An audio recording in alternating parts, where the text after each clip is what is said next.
It's all like, do you exchange gifts at Christmas, Neil? You know. You know. See, you know, the subject gets changed. Did you see how we swiftly moved away from that?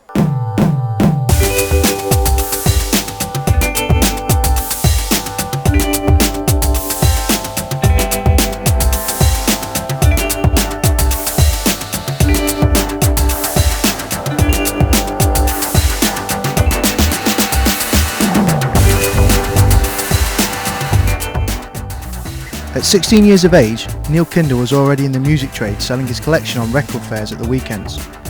By the age of 22, Neil had his own little stall on an indoor market in Blackburn, selling second-hand vinyl.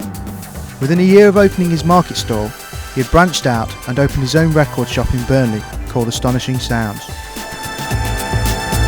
Another day, another dollar. The thing about Neil, when you go in and the first time serious buyer of records, he will explain to you the difference between buying 12-inch singles and buying albums. And the difference is, If you've got a 12-inch record, it only plays once on that side. The grooves go from sort of like that.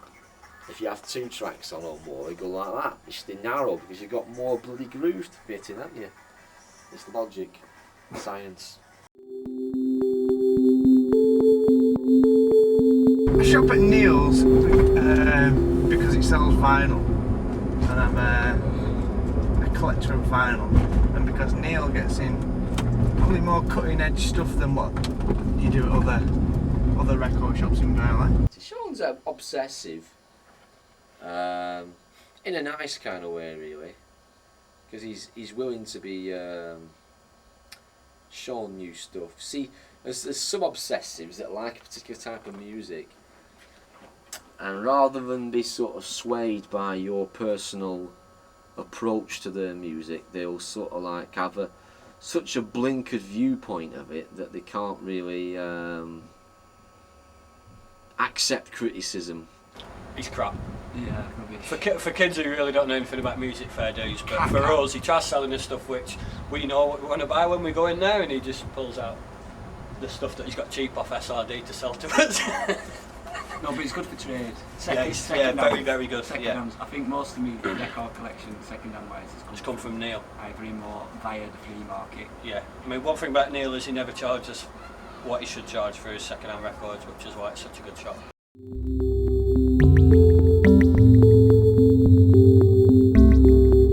He has an understanding about what people want in Burnley, whether it be house music, techno music, hip hop music, post-rock music, whatever. oh, he's shit all. Yeah. Oh yeah, yeah. There is people come in this shop who don't want to buy anything, and when they've left, they go away with a bag and go, "What have I bought there?" When he's on form, he can sell. They have a bullshit just to get. Everything's bullshit, isn't it? As soon as someone walks through the door, you gotta sell stuff.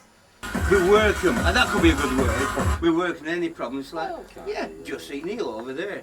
And then once I've got him to him, the top salesman, he gets them then, you see, by the short and curlies. So you're saying you bullshit for a sale, yeah?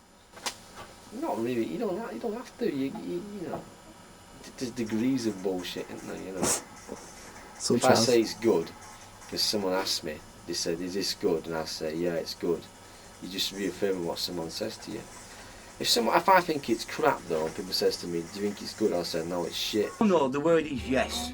Yeah, and he does it in such a nice way, he gets away with it. He's good. It's actually an art watching him. If there's somebody out there and they're unsure of what they're after, and he just gets his claws into them a bit, he sold them something. You alright? You looking for out at all? No, no. Can I just put the street check on there? Yeah, just stick it on the arm.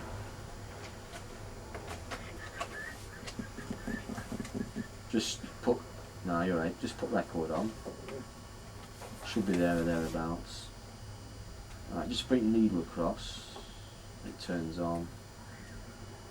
And you should have a speed there, it looks about right.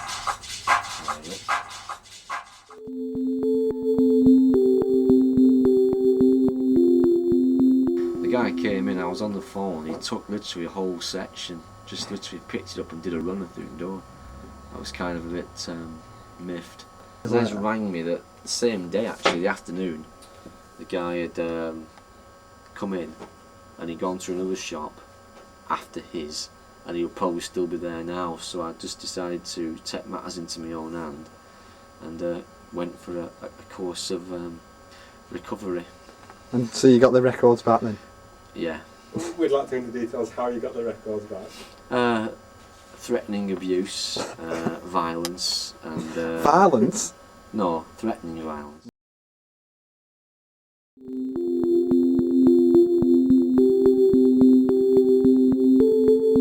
If someone comes in and they take the piss out of you, you feel obliged to take the piss back then. It's not like assumed. It's like, if people come in and you take mickey straight away, sometimes if I've had a bit of a bad day, you end up picking on them. But usually, it's usually good. This is the shop that we all shop at, so... And he works us all off each other. Yeah, he does. If one of us goes in and says, oh, have you got that record? And he'll go, yeah, but I sold it to... Sold it to Bodie. I sold it to your mate.